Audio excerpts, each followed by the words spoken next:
Well, thank you very much, Miso. Again, I would like to express, my gratitude, as I said yesterday, to the organizers of this course. Yesterday we were talking about judicial sales of ships, and today I'm going to talk about autonomous ships, but I'm going to center my intervention, a very quick intervention, because, well, I prefer time for the discussions in this regard, in the liability or civil liability issues. Sorry, wait a moment. I'm going to put, okay. Autonomous navigation has initially focused the attention of the debate on the notion of ship and the consequences that its introduction should have in the rules on maritime navigation, probably to ensure that such ships are not discriminated by law.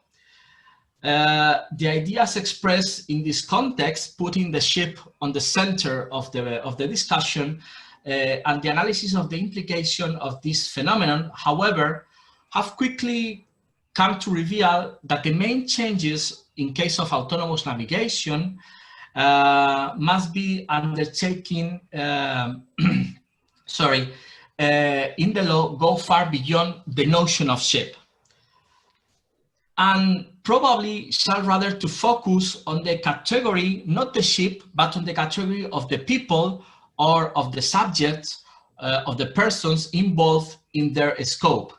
And of course, on the legal relationship among these three elements, or these three core elements that, under my point of view, are the most important elements on the maritime law. If you look at the screen, under my opinion, the maritime law is composed in this slide.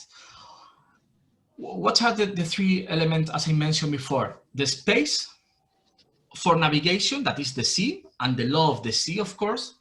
The ship as vehicle, as the vehicle for the navigation, and the people involved in the navigation.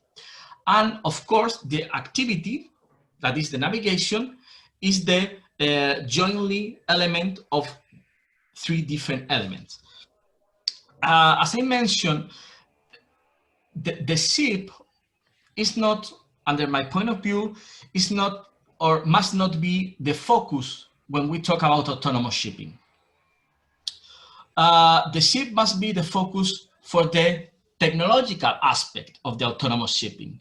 But for the legal aspect of the autonomous shipping, we must to redirect our look to the people involved. And why? Because it's going to appear, when we talk about autonomous shipping or autonomous ships, it's going to appear a new player in the game. That is the artificial intelligence. And about artificial intelligence will be the core of my presentation. One question: if we talk about phantom ships, when I say phantom ships, I'm referring to the ships in which there is no crew on board, because it's remote controller or is even autonomously controlled by the artificial intelligence system.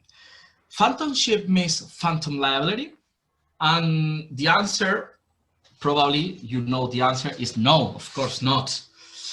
I'm going to refer in the next 10 minutes, no more, different legal approaches on artificial intelligence liability.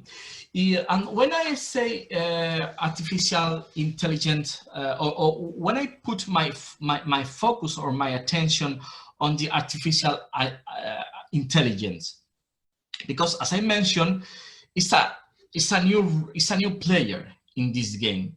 So as new player, we redirect our attention because it's new for us. So I think it's important to, when we talk about autonomous shipping, to refer to the future artificial intelligence. The first approach is the fault negligence or default liability.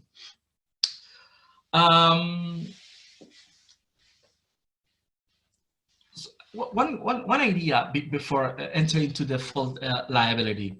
As I mentioned, I'm going to refer to the artificial intelligence in general terms, not only maritime focused, because if we solve the problems of artificial intelligence in general, the solutions found in this general examination are going to be translated in a very simple way to the shipping industry.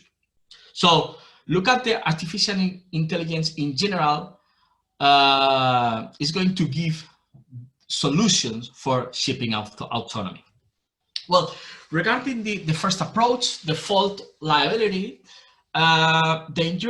what is default? All of you know, of course, what is the default liability, or what is the meaning of fault liability. In this approach, the injured party will have to prove not only the damage or the fault or even the lack of diligence, but of course, the causal link between the damage and the fault. But the problem with those terms, fault, negligence, intention, diligence, all of these conditions for the application of this liability are human features. So these terms are person related. A decision taken by a machine therefore cannot be diligent or cannot be negligent or intentional. So according to the criteria developed in most national law. So is it possible to say that a decision taken for the autonomous ship under the intelligence or the artificial intelligence made by the autonomous ship is negligent? Could we say this could maintain this affirmation? And the answer is no, because as I mentioned, the term fault, the term negligent, the term intention are persons related, no matching or intelligence related. However, even where human negligence or human fault or human intention can be identified in some aspect of the artificial intelligence, for example, in erroneous programming or in erroneous maintenance of the ship, it can be anticipated that it will be more difficult to establish that it was the cause or the link of the damage. So with default liability, we have a problem of causation at the end of the day. In favor of this approach, default negligence or default liability is the advance of the technology. Why I say this?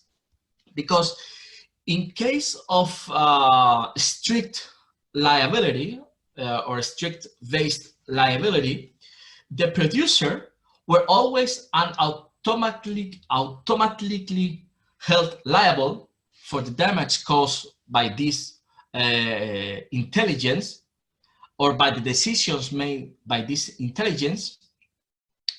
The technological progress would suffer and stop. Companies averse to risk would rule out the introduction of artificial intelligence on its ships, thus depriving society of the advantages that they will report. So this is an advantages, the advance of the technology, but this approach has some disadvantages. The amount of the probable indemnities is based on the advance in the price of the asset or in the price of the services. Again, default as a requirement will make the producer never be considered negligent or in fault, simply because there will not be a design or a construction problem. So because the defense will be the damage could be not be attributed to him. Well, the second approach is the compensation fund. So this solution argued that we can create a public or a private compensation fund in similar terms or in similar approach in case of pollution or damages. If you look at the fund convention, in case of oil pollution damages, similar adoption, a public or a private compensation fund. So the victims will not claim the producer of the damage, the ship owner or other maritime operators, but the private company who manage this fund, or the public administration or the state who manage this fund. Well, this kind of alternatives produce some different problems that I'm not going to comment, but produce many other problems, such as what's happened with the finance of this fund, who is going to apport money to this fund, the citizens, the operators of the sector. So some related problems. The third approach on the artificial intelligence liability is the legal personality.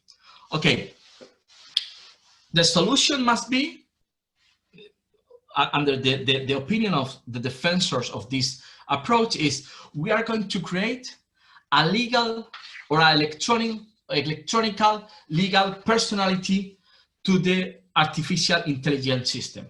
Well, in fact, the European Union is working and considering this possibility. Create or attribute electronic legal personality to the artificial intelligence systems or other emerging digital technologies, such as robots, for example. As one liability solution, and therefore the ability to assume obligations or even to pay compensations are on this legal personality or this electronic legal personality.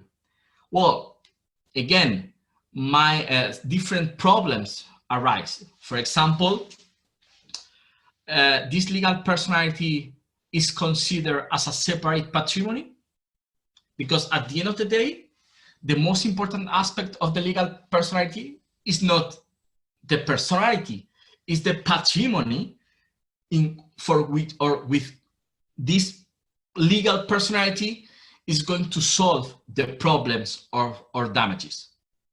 So I put in the slides the term corporation, because in corporations law or in company law, the legal personality means separate patrimony. So the problems, if we consider the artificial intelligence as a legal personality,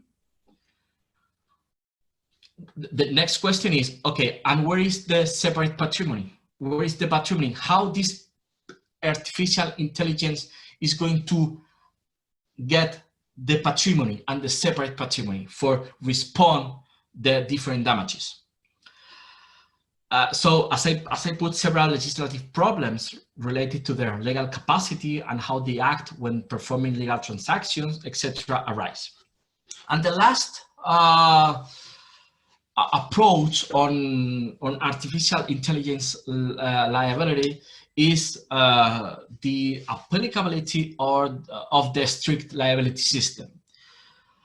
In Europe, we have a European Union directive on liability for defective products. This directive mentioned that the producer is liable for damage caused by the defect in a product they have put into the circulation for economic purpose. So the scope of this product liability regime rest on the concept of product. Does not apply to the arising or the liability arising from services.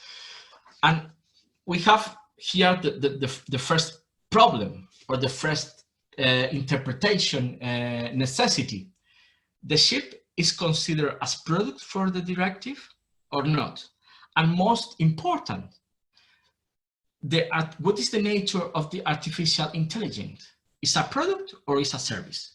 Because if the artificial intelligence is a product, okay, it enters into the scope of application of the directive.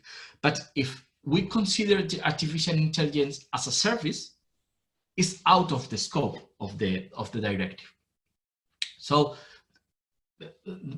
if we are considering apply the strict liability regime contemplated on the directive, the first or the very first question is, what is the nature of the artificial intelligence? Is a service or is a product? The key element of the product liability regime is the notion of defect. But the problem of the directive in its current wording is that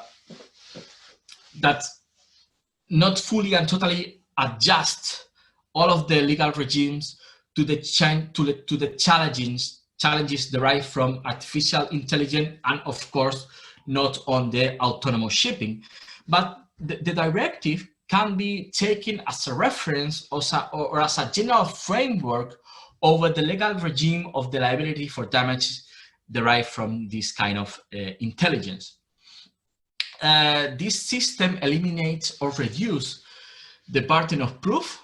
Remember, when we talk about fault or negligent system, we mentioned one of the problem where the problem of causation, the problem of proof between the damage, or the link between the damage and the damage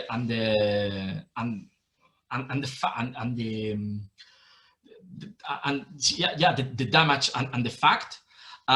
So the strict liability system eliminates this burden of proof problem, and this is one of the reasons, in my opinion, that the strict liability must be considered appropriate for damages derived from the artificial intelligence, because this problem, the problem of causation, are eliminated. Although the directive established, as I mentioned, a strict liability system, Article 7 provides that the producer shall not be liable if he proves different defenses or exoneration causes. Two of those exoneration causes are in paragraph B and E of the Article 7, and says it's probable that the defect which caused the damage did not exist at the time when the producer was put into the circulation. So, and the second exoneration cause says when he put the product into circulation was not such as the enabled to existence of the defect to be discovered. So if the defenses B and D were admissible when mediating artificial intelligence, the manufacturer would never have to respond. He could perfectly argue that the defect which caused the damage did not exist at the time when the product was put into circulation by him, since it was at the later time when the autonomous or the artificial intelligence made a decision that generated the cause. So this is the first problem. The manufacturers, the producer of the damage, always is going to go to this exoneration cause in order to say when the artificial intelligence made a decision that generated the damage, it was not my fault. And lastly, the liability must not only be strict, as I mentioned before, must be also be joint and several.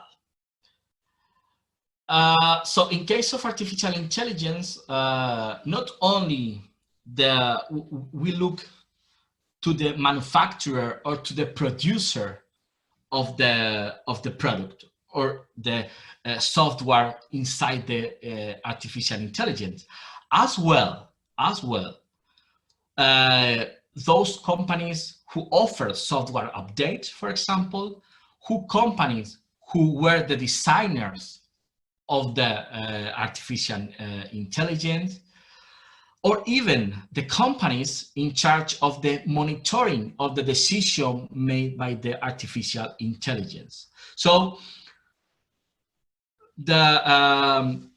this directive treated, under my point of view, as a framework or a general reference in order to consider the strict liability of the artificial intelligence must be strict and joint and several liability. So, and in conclusion,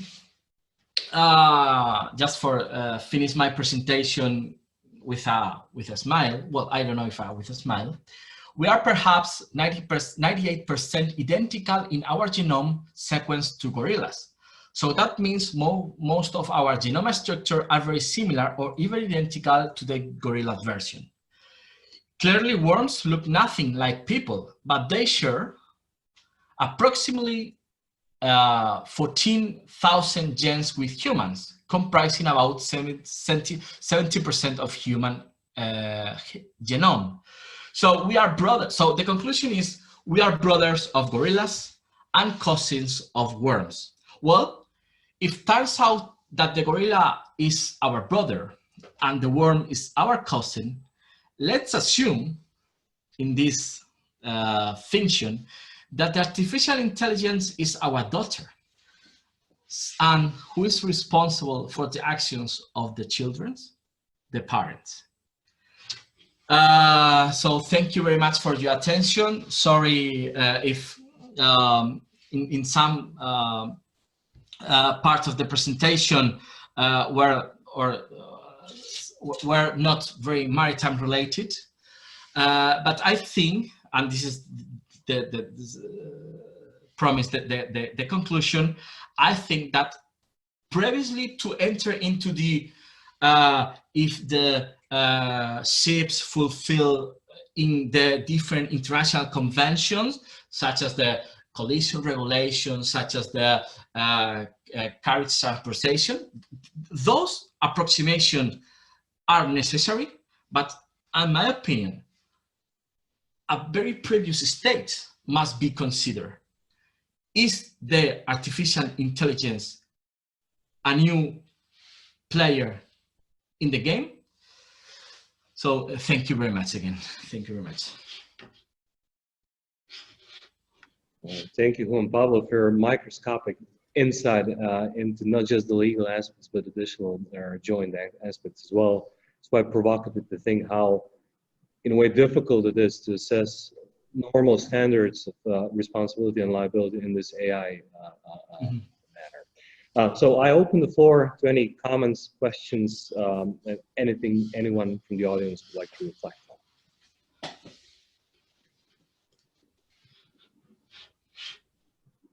Surely, I'm confident that there are some points to be made. We had 5 very exciting speakers after.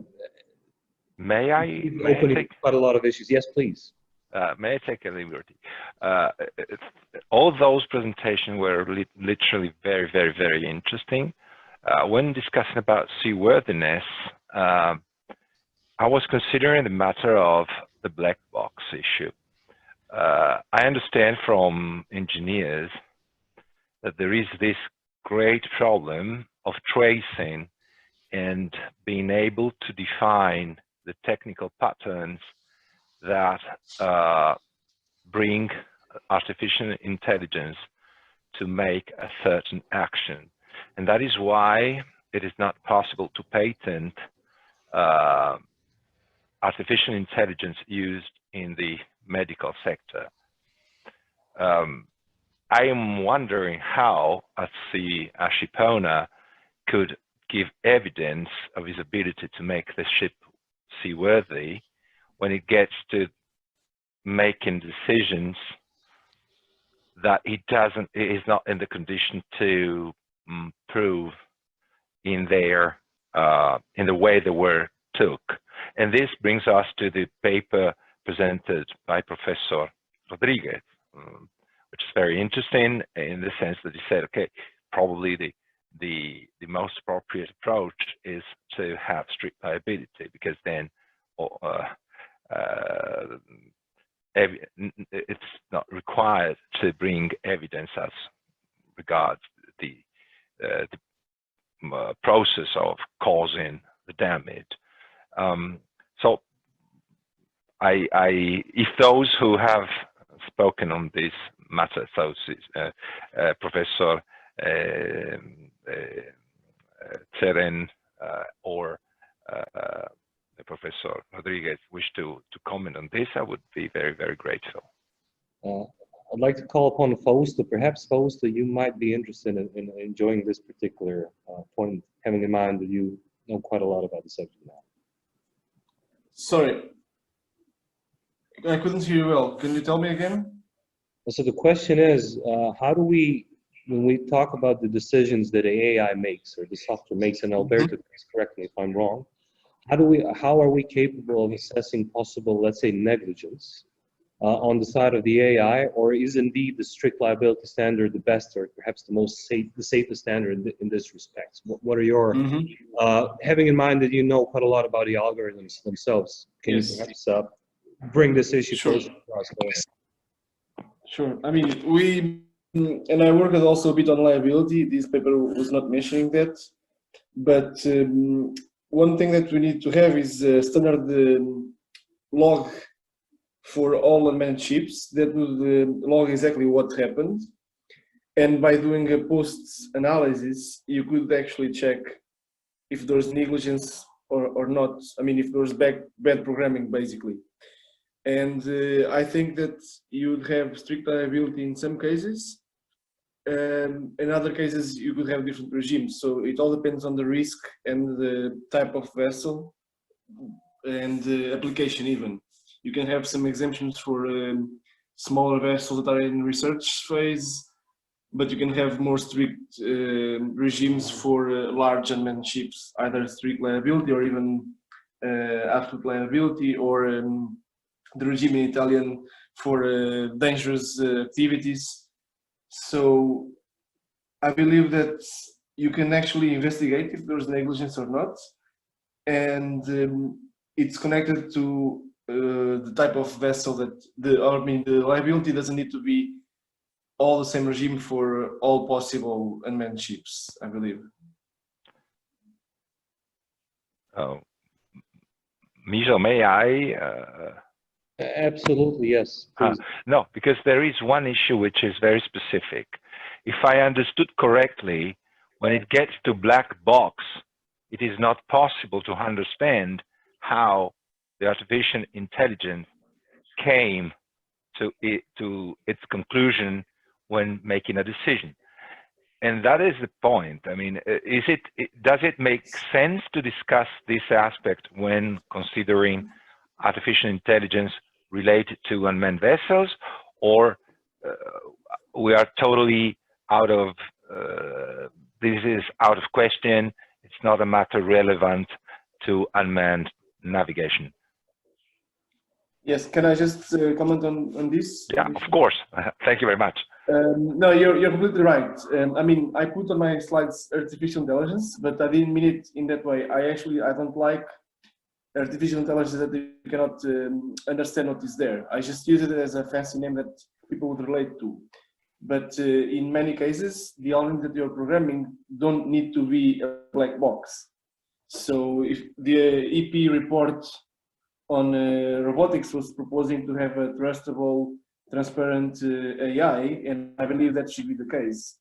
I don't think that we should have black boxes where you cannot know what's happening. Even in autonomous cars, some companies decided to do old school control algorithms that you know what's happening at all times. And I think that should be the path. I don't agree with not knowing what's happening, and I don't think that's a good thing for the future. I think that's wrong, because eventually you won't know what happened, and you won't have a control of what's actually, or a predictability even of what could happen. So what I mean is AI is just to train the models and to learn the data, but then you have a cause and action that are related, and you know what happened, and you should log very well what happened, or else you shouldn't be able to go at sea, especially if you are a big unmanned ship. Thank you very much for your reply. Thank you very much. You're welcome. Many thanks. Who would like to add additional points?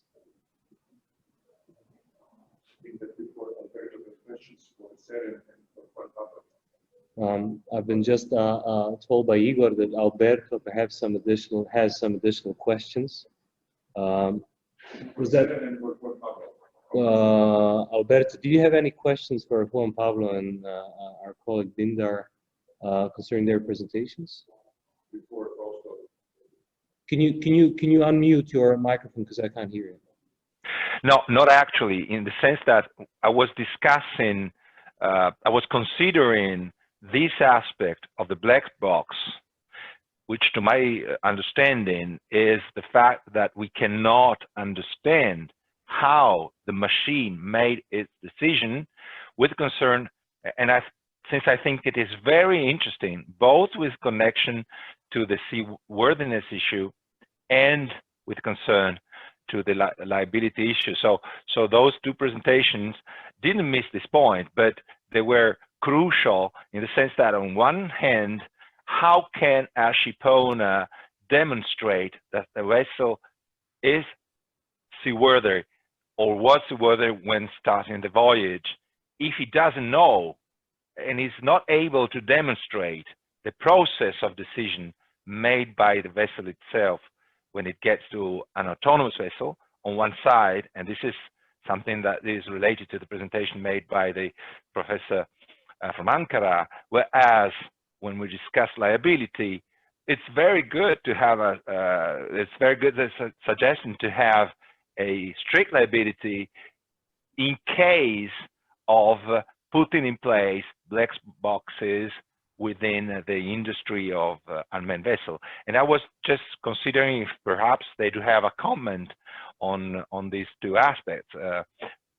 I don't deserve one, by the way. I was just considering. Many thanks. So would somebody like to comment on this from the other speakers? Professor Dindar, would you like to answer? Yeah, yes, actually, just I have never think about the side of the black box, but while I am mentioning the, which was the, I think at the end of my seaworthiness slides, I said that the hardware and software systems may not be properly working or not, so no one don't know at the beginning or not. But in terms of this, Article 3 Einherjar Havsby rules and Article 3 Rule 1 is saying that the ship owner should show the due diligence to make the ship seaworthy. So what I want to emphasize is the ship owner cannot just say that, okay, I made the relevant contract with the subcontractor to make this hardware and software system properly. So I did my side. So this is not I showed enough due diligence. So this will not be something that the ship owner can say. Okay. So this is not enough to say it's not enough to accept that ship owner showed that due diligence. So he should do more than this. But what actually he showed, what she need, what kind of evidence he should show it, I don't know. So that's why that Professor Alberto is saying that the emphasize actually it's a very right point. I really at that moment I don't have any idea how he can prove this and he can say that okay, I show enough due diligence. This is not my responsibility anymore. This is a really difficult issue I think. So maybe the specific provision can be added into their term, and this is this is a charter party, then the parties can put any term into it. So if the ship owner can convince the charterer, she might say that I am only responsible for at the beginning. I am not responsible for all problems that occur during the voyage. Maybe such kind of provision can protect the ship owner from the fault made by the artificial intelligence. But I have never thought about artificial intelligence side. I'm also think about like the remote control vessel. There are people in the control center and they are doing something. So thank you for the comment, by the way. I will think about the black boxes too. Thanks. Many thanks. I would perhaps assume that there is a possibility that the classification societies of tomorrow might be the ones who might be looking into those control centers, saying whether they're capable of doing their job or not. This could perhaps be one way to go, but it all depends on how this develops, and it all depends on whether the control centers will be run by the ship owners or carriers themselves, or whether this will act, as you've noted in your presentation, as a service available to everyone who wishes to use such services or needs to use such services, so a separate entity that will then be entangled into this liability, or rather the responsibility scheme, one way or another. Thank you again. Other questions, comments? I know that you are covering also the various aspects of insurance. So I would be grateful if you could tell us your opinion about insuring the liabilities, which you mentioned, not only of the ship owner, but also maybe as a product liability for producers of artificial intelligence.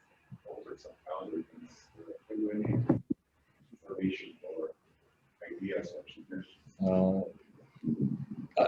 Has everyone, I'll do it after. So thank you very much for your question. It's a very difficult question, especially having in mind that not too many colleagues have looked into this issue thus far. But I think the crucial question is to what extent various actors will be named as possibly responsible persons if something goes wrong. In terms of the producers of the AI, I would assume that there will be a need to have them responsible to a certain extent. Whether this will be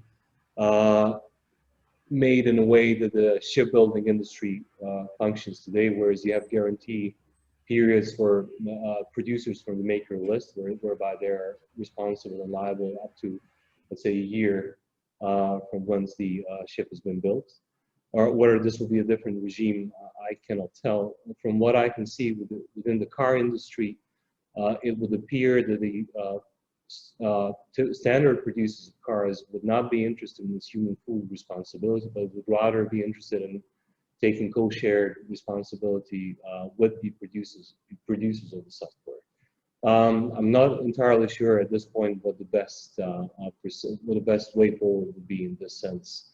I would guess that it all depends on the trials over the next decade and see how this goes, and to see whether these issues are occurring on a regular basis or not, and whether the insurance will be utilized more or less within this trial periods. So no real answer at this point. Sorry. Anyone else? I just wanted to add that I agree with Professor Michaud regarding co-sharing responsibility, and most probably, at least to a certain point, you can distinguish what happened due to negligence or fault from the operator and from the software manufacturers, basically.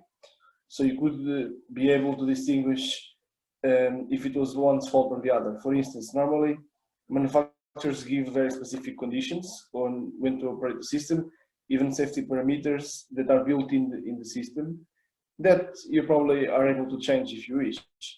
But from the point that you change the safety parameters and you're operating when you should not, then the fault comes to you, not to the manufacturer. Many thanks, Fausto.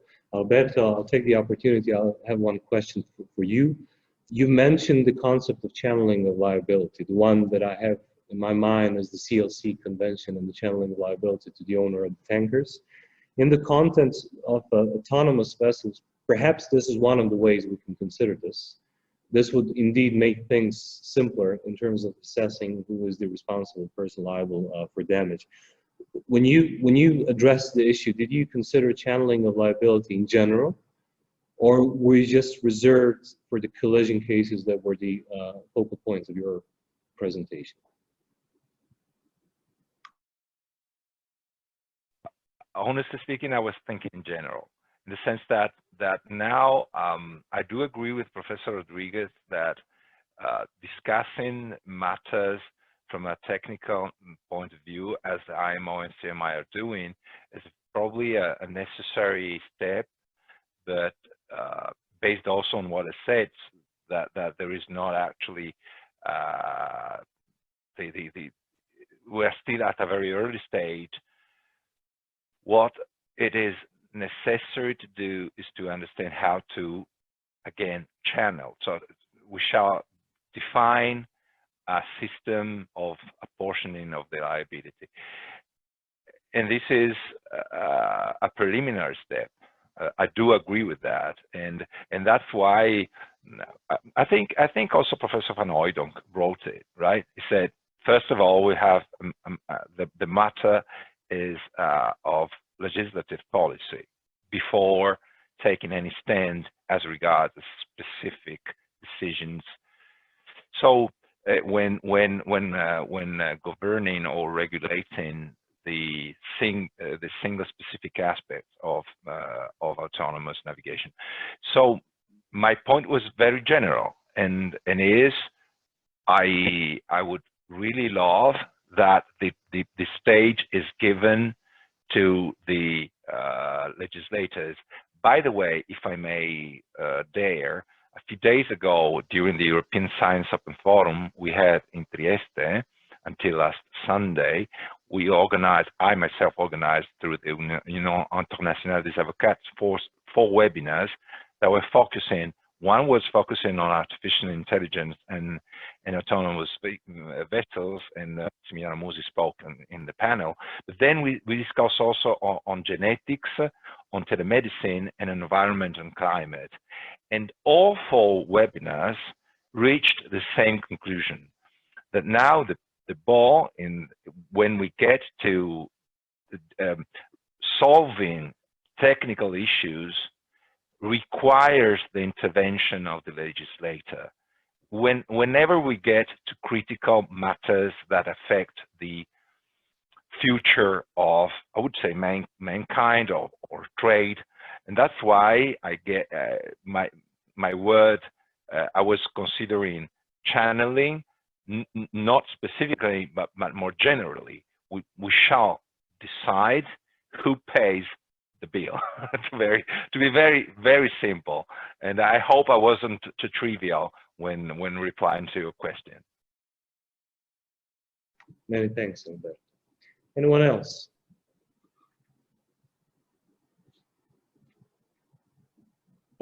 That's okay. Thank you all so much for participating in the morning session. We'll now take a little break, let's say 20 minutes, and then we reconvene for the next session until very